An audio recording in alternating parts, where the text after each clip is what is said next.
Hello, back again with one more story for today. This book is called One Smile, and it's a book that was written by Cindy McKinley and illustrated by Mary Greg Burney.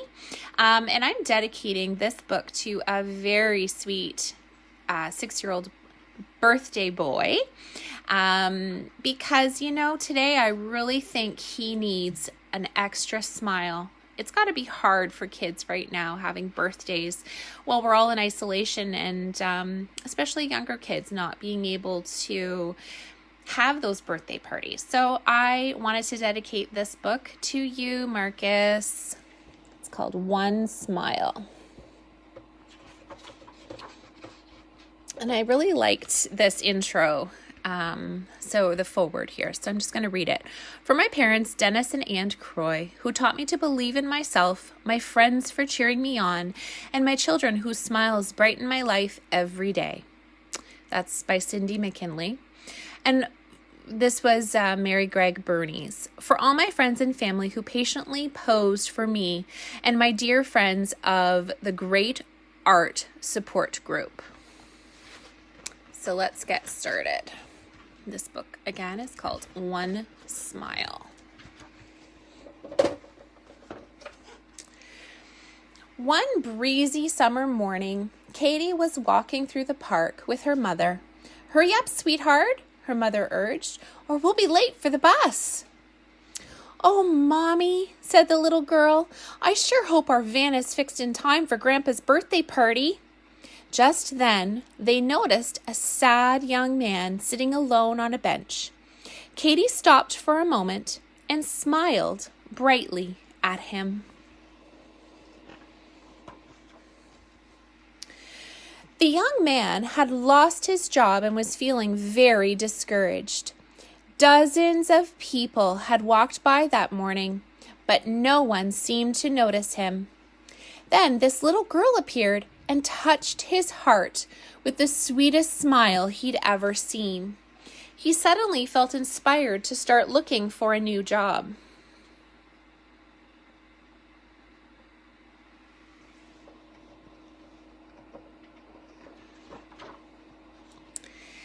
As he hurried down the busy street, the man saw a woman struggling to change a tire. "Let me help you with that," he offered without hesitation. The woman had been driving to an important meeting when she heard a loud thump, thump, thump, and pulled over to the side of the road.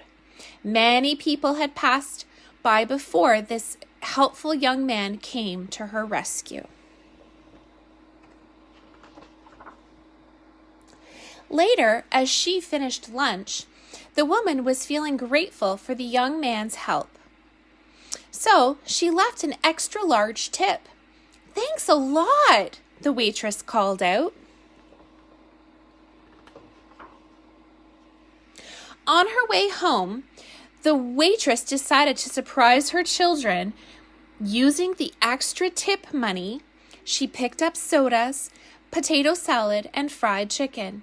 Then she bought the soccer ball her children had been hoping for. "Surprise!" she called out. "Let's go have a picnic." "Wow, Mom!" her youngest boy exclaimed. "You're the best. Can we invite the girl next door? She's new in town and doesn't have any friends yet." "Good idea," his mother said. "Let's invite the whole family." The little girl had been sitting alone in her room, missing her grandparents and friends when the phone rang. She couldn't believe the boy next door was calling. Maybe we could be friends, she thought. The girl and her parents brought some homemade brownies, and they all enjoyed a very special evening together in the park. After she got ready for bed, the little girl couldn't wait to call her grandma back home on the farm. "Guess what, Nana? We had a really fun picnic with our neighbors. I think I'm going to like it here after all." Nana could hear the excitement in her granddaughter's voice. "Well, honey, I sure miss having you around," she said, "but I'm glad to know you're making new friends."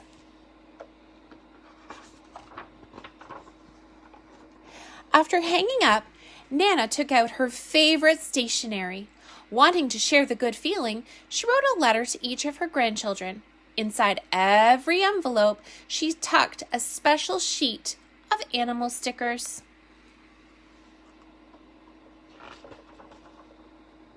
Nana's youngest grandson was about to leave for the doctor's office when his letter arrived. All morning he had been nervous about getting a shot, but after seeing the animal stickers, he forgot all about being afraid. In the doctor's waiting room, the boy sat next to a sad little girl with a cast on her arm. "Here," he said, "maybe my new animal stickers will help you feel better."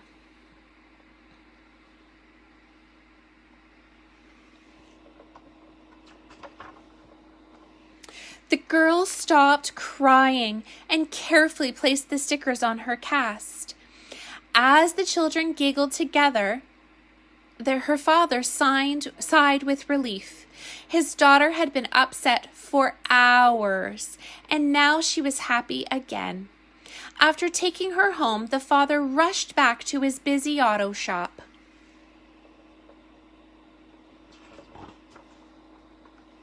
That night, a young man walked into the shop.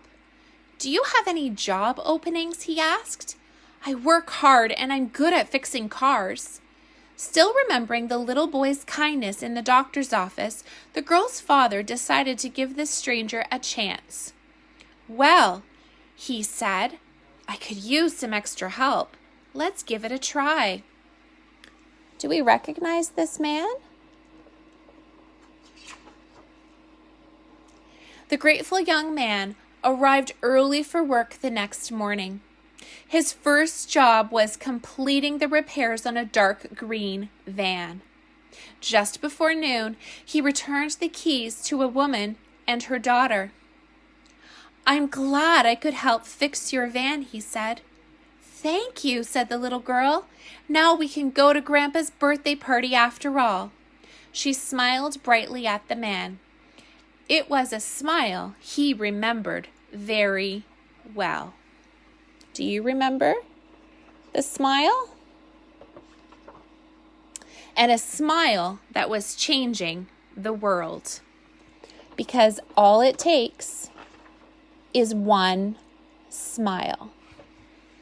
So if we look back to the very beginning of this story, we see a man in the park and a little girl, and she started a chain reaction of feelings and emotions. And that is my wish for Mr. Marcus today as he's celebrating his birthday with his family. I wish to send him one of the biggest smiles and one of the most heartfelt giggles that I could ever hear from him. So I hope you're having a wonderful day, Marcus. Sending you all the love and kindness.